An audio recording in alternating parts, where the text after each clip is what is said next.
میری ٹانگوں سے جان جاتی رہی، تیری ٹانگیں مضبوط ہوتی گئیں۔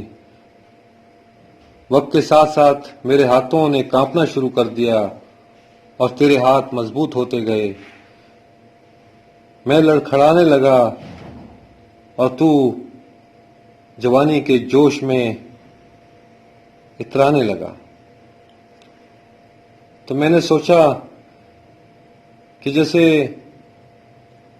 بچپنے میں نے تیری خدمت کی ہے اور تیرا خیال رکھا ہے، تو بھی ابھی بڑھاپے میں میرا خیال رکھے گا۔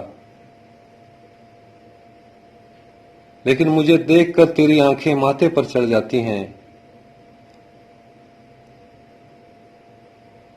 اور مجھے ایسے دیکھتا ہے کہ جیسے میں تیرا غلام اور تو میرا مالک۔ تو میں یہ حقیقت مان گیا کہ ہاں میں تیرا غلام ہی ہوں اور تو میرا سردار ہے۔ تو دوستو، یہ الفاظ سن کر حضور صلی اللہ علیہ وآلہ وسلم کو روتے روتے ہچکیاں آ گئیں،